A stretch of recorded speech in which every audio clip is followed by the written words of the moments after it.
नमस्कार दोस्तों, स्वागत है आपका केटी वॉइस स्टोरीज चैनल में। दोस्तों, हमारी आज की कहानी है कोठे वाली। मेरा नाम निशा है। आज की मेरी ये दर्द और रोमांस से भरी कहानी है जो आपको सोचने पर मजबूर कर देगी और आपकी आंखों को नम कर देगी। वो मेरे बराबर में सोया था जिसके साथ मुझे रात गुजारने के लिए भेजा गया था। मेरे पास यह एक अच्छा मौका था कि मैं यहाँ से भाग जाऊं। दिल में एक खौफ भी था कि यह काम इतना भी आसान नहीं है। फिर मैंने सोचा कि अब तक मैं जिन जिन लोगों का भरोसा जीत चुकी हूँ, मेरे ऊपर शक नहीं किया जाएगा।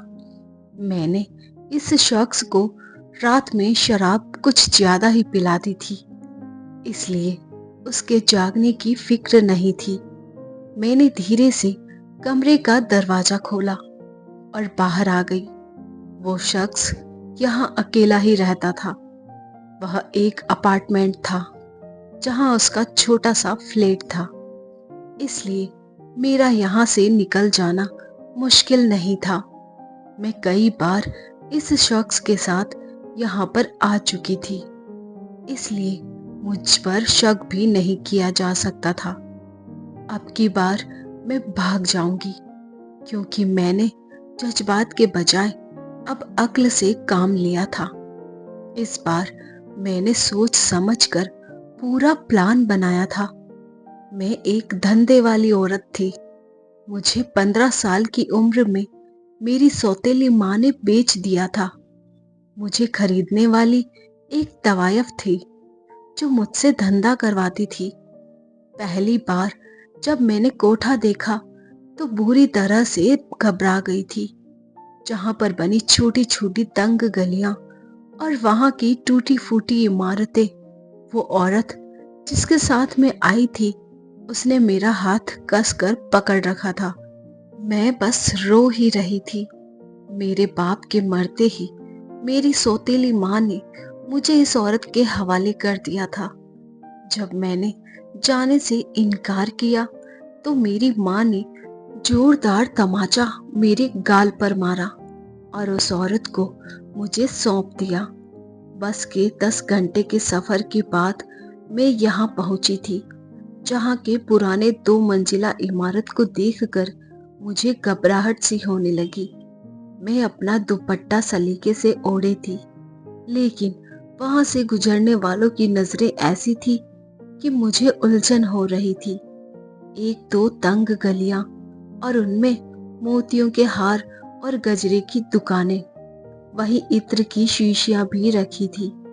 कहीं पान की दुकान और दीवारों पर लाल पिचकारी किए हुए निशान जो दीवारों का असली रंग ही खत्म कर चुके थे। मैं पुराने से इमारत की तंग सीढ़ियों से चलती हुई उस जगह पर पहुंची।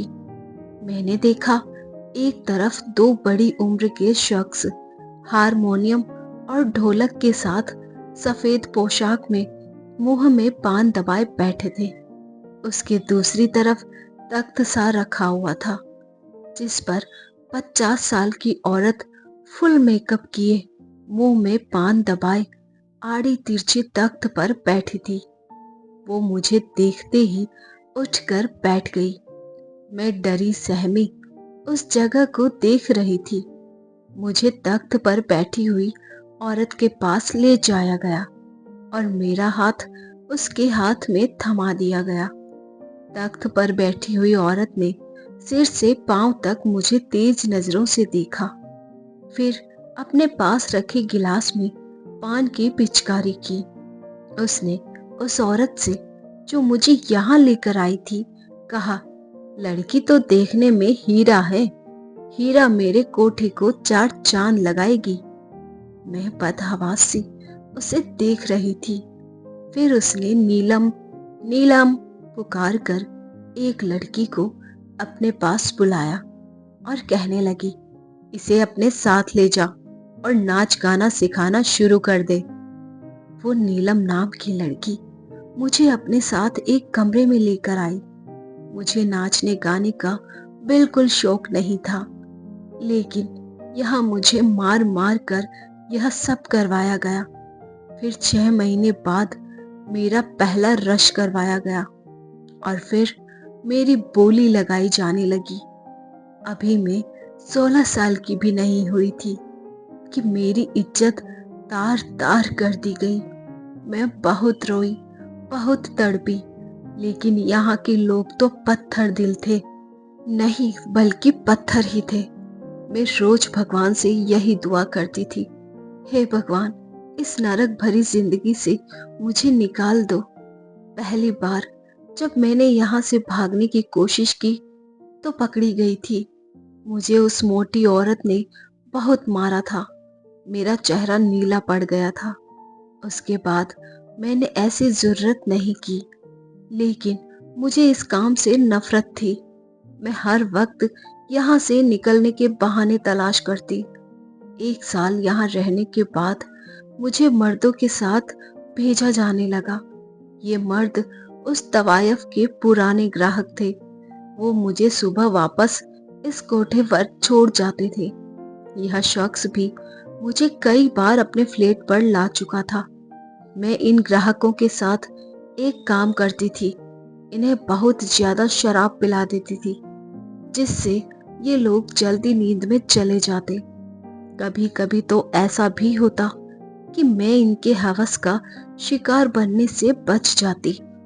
जब ये लोग सुबह जागते तो कहते, मुझे तो रात की कोई बात याद ही नहीं। तो मैं कहती, मुझे तो याद है। पैसे वसूलना तो आप नशे की हालत में भी जानते हो। मैं यह बात इस अदा से कहती कि वो लोग मेरी बातों पर यकीन कर लेते।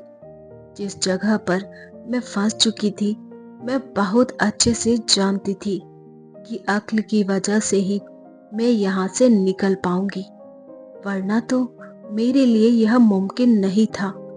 मैं यह नरक भरी जिंदगी 3 साल से बर्दाश्त कर रही थी। मैंने इन लोगों का विश्वास जीत लिया था। कई बार तो मुझे बंगाल वाले भी अपने साथ लेकर जाते। शुरू शुरू में तो एक दलाल मेरी रखवाली के लिए भेजा जाता था, लेकिन अब मुझ पर भरोसा जम चुका था।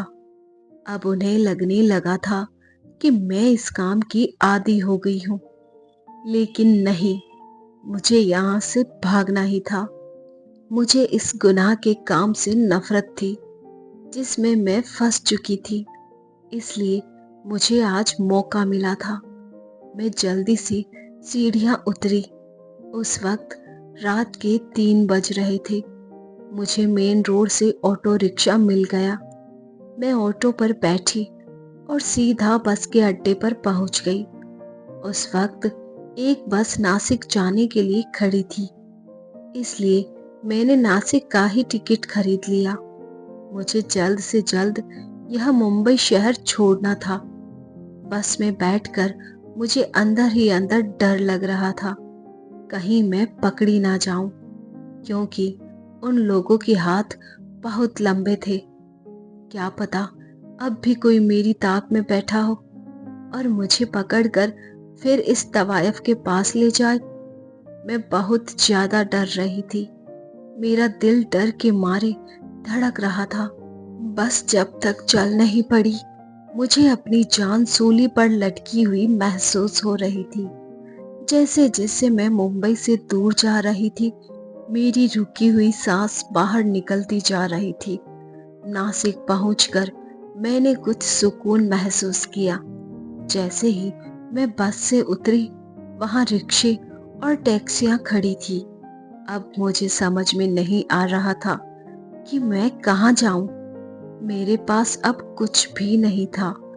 मेरे सारे पैसे खत्म हो चुके थे। उस शख्स के पर्स से बस थोड़े ही पैसे निकले थे, जिसके फ्लैट से निकलकर मैं भागी थी। बहुत से रिक्शे और टैक्सी वाले मुझे पूछने लगे कि मुझे कहाँ जाना है। मैंने उनसे कहा, मेरा पैदल का ही रास्ता है। सुबह सुबह का वक्त था और मुझे भूख भी लग रही थी, पर मेरा पर्स बिल्कुल खाली था। मैं बिना जान पहचान के एक रास्ते की तरफ चल पड़ी। गलियों में देखा तो बहुत से घर बने थे। मैंने सोचा कि किसी घर की घंटी बजाकर कहती हूँ कि मुझे नौकरी की जरूरत है। मैं उन गलियों में चली गई और कुछ घरों में पूछा भी, लेकिन उन्होंने काम देने से मना कर दिया। अभी कुछ दूर ही गई थी कि मुझे महसूस हुआ कि कोई मेरा पीछा कर रहा है। मैंने पलट कर देखा तो एक शख्स वाकई में मेरे पीछे आ रहा था और देख भी मुझे ही रहा था। उसे देखते ही मैं तेजी से कदम बढ़ाने लगी।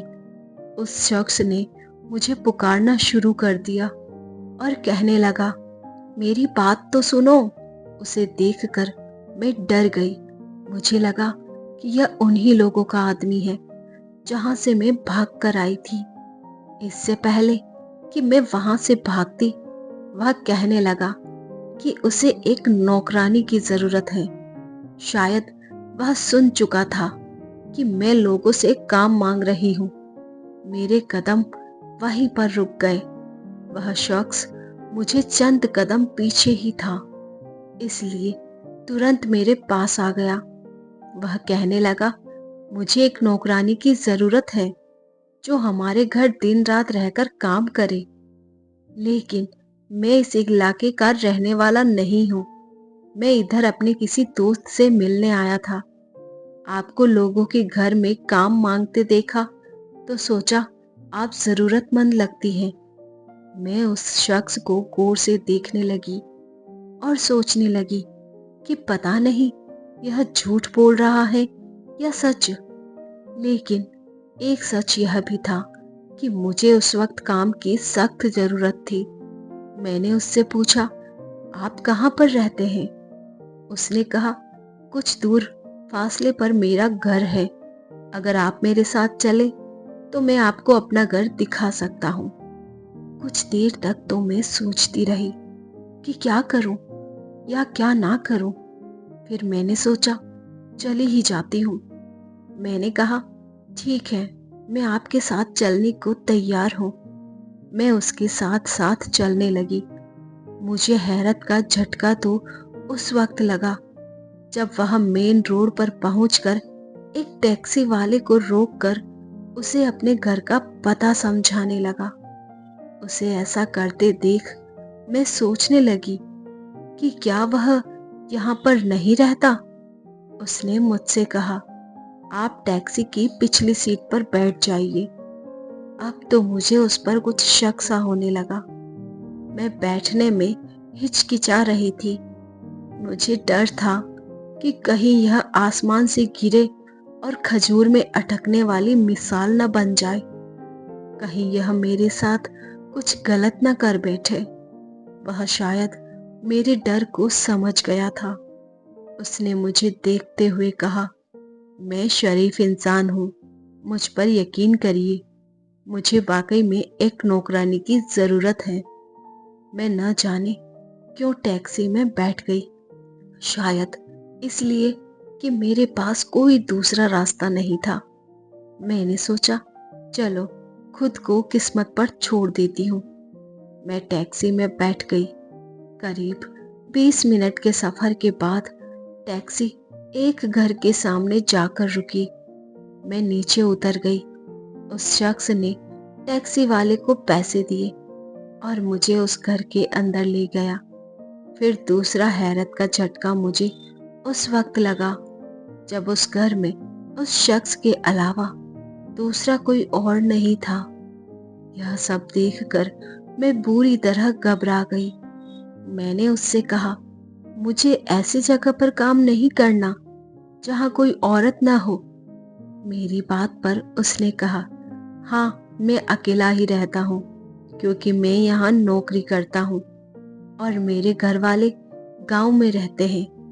मेरी बात सुनिए, मैं एक शरीफ इंसान हूँ, पूरा दिन घर से बाहर रहता हूँ।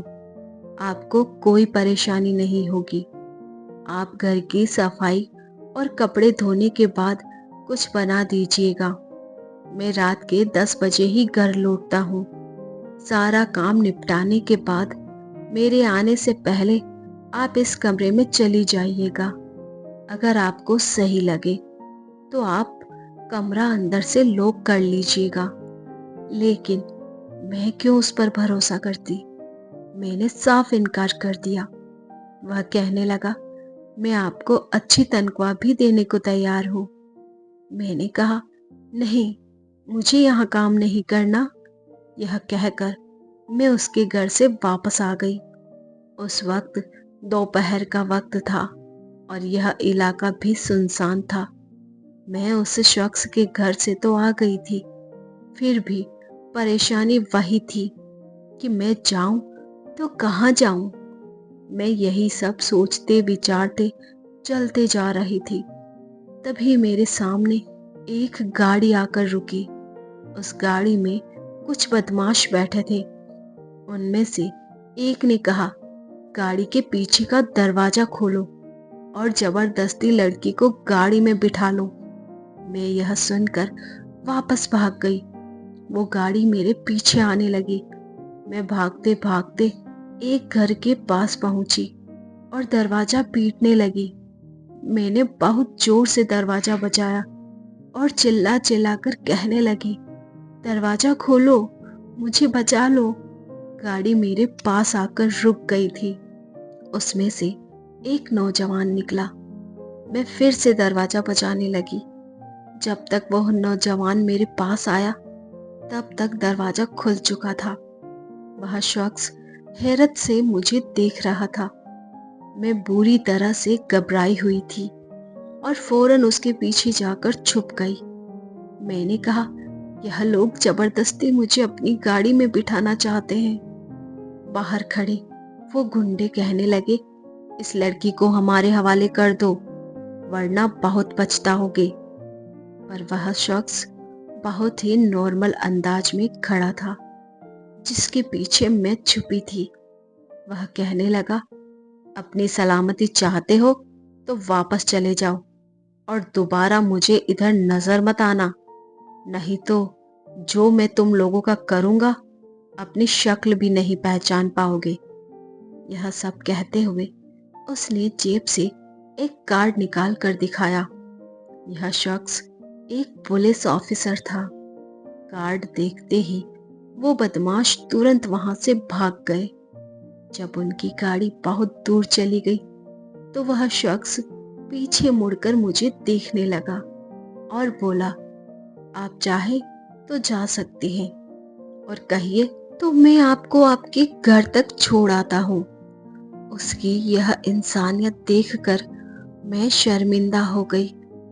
वह वाकई में एक अच्छा इंसान था और फिर एक पुलिस ऑफिसर भी था।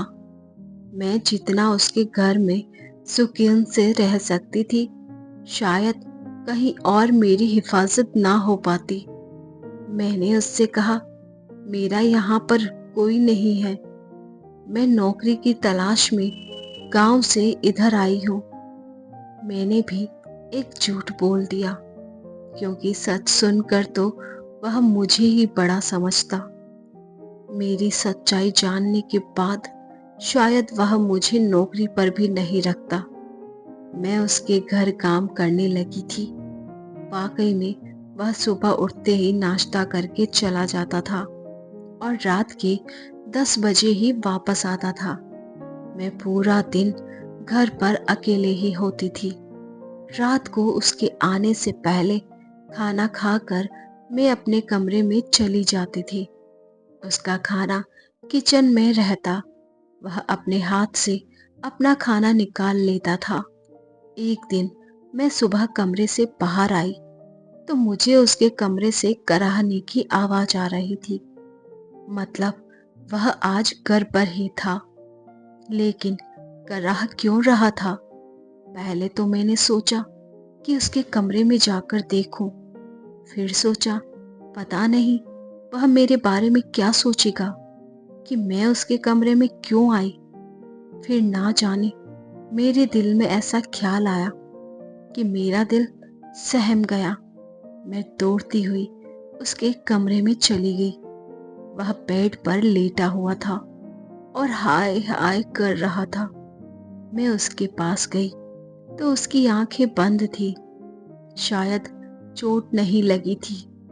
मैंने उससे पूछा, आज आप घर पर हैं? आपकी तबीयत तो ठीक है?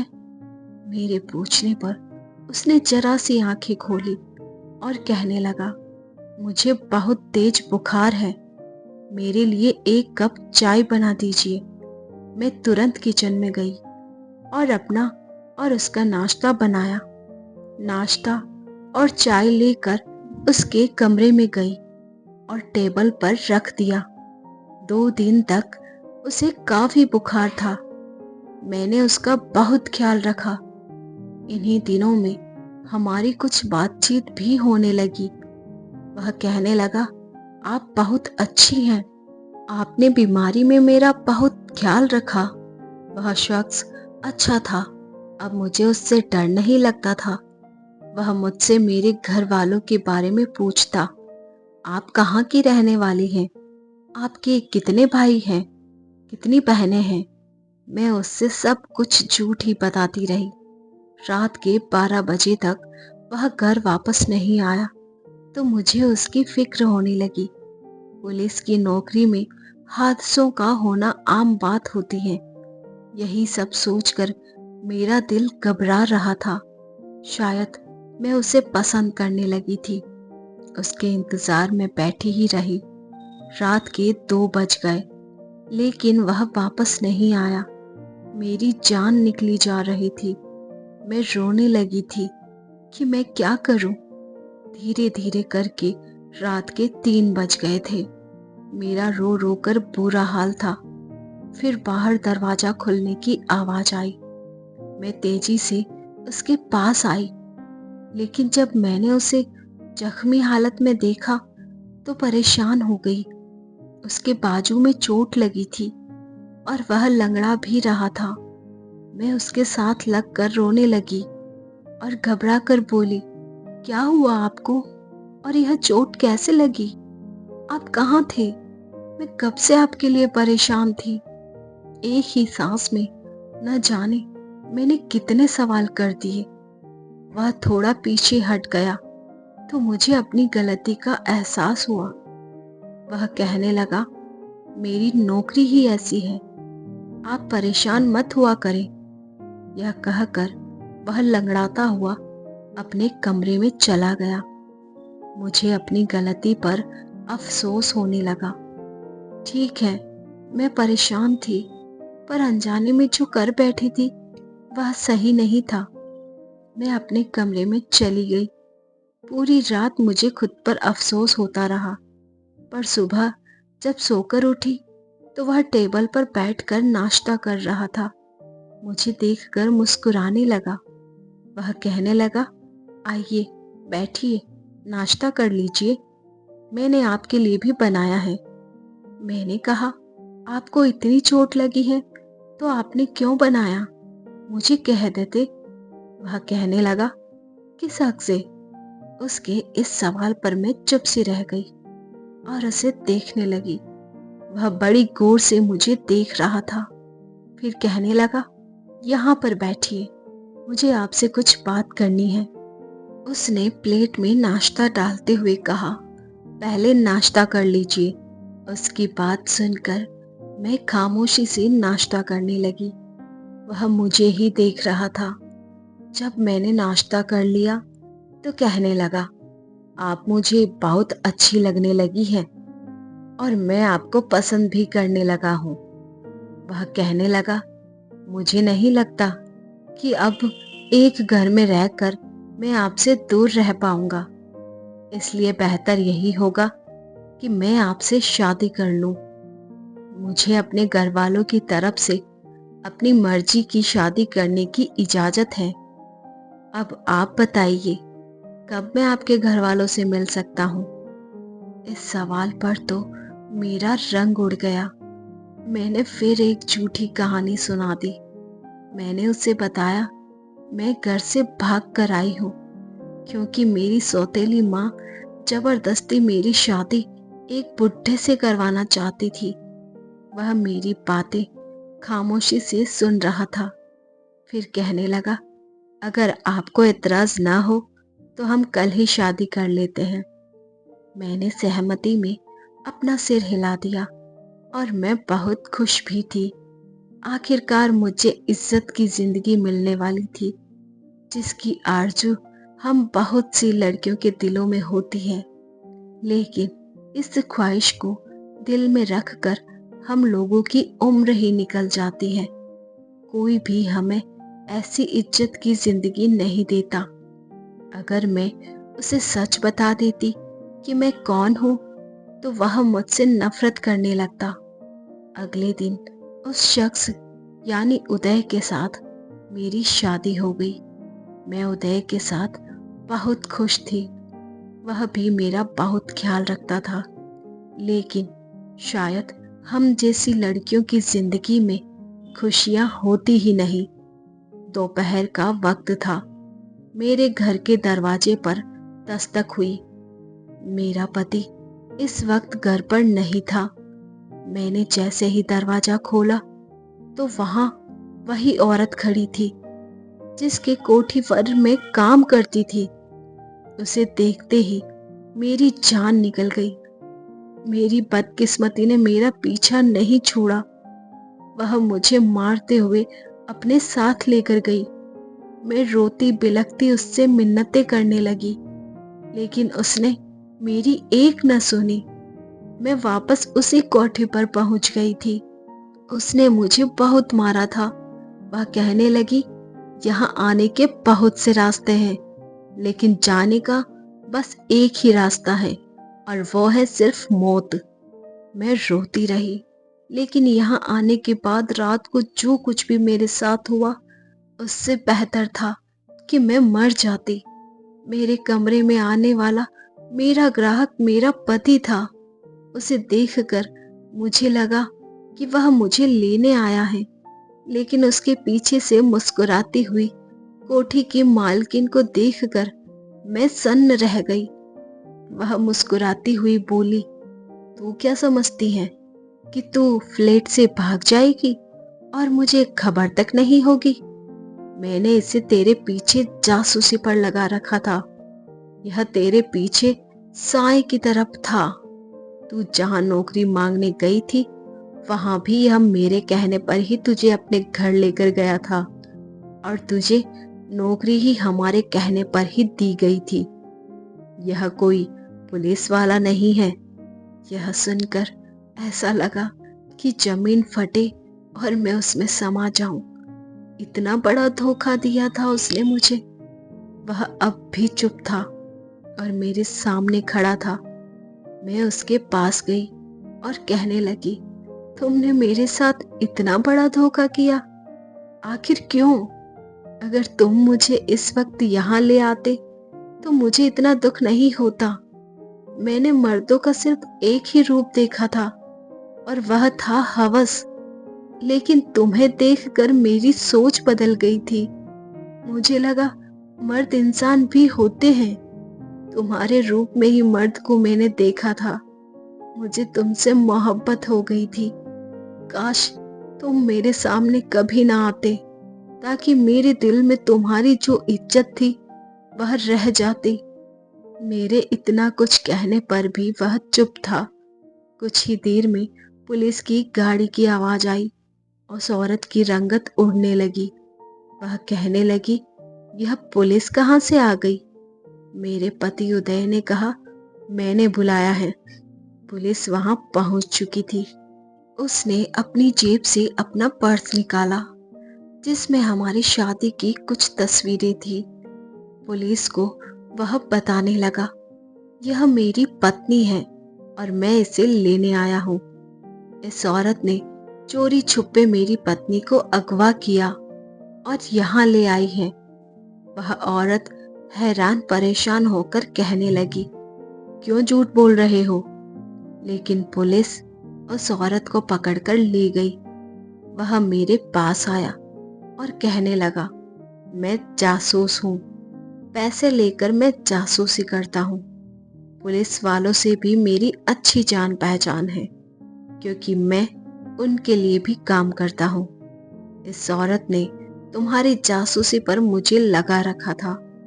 मैं सब कुछ पैसों के लिए करता था, लेकिन न जाने कब मुझे तुमसे प्यार हो गया। तुमने मेरी बीमारी में मेरा ख्याल रखा। मेरे जख्म देखकर तुम परेशान हो गई थी। अपने प्रति तुम्हारा लगाव देखकर मैं सोच रहा था कि तुमने अभी तक मुझे कोई बात नहीं बताई।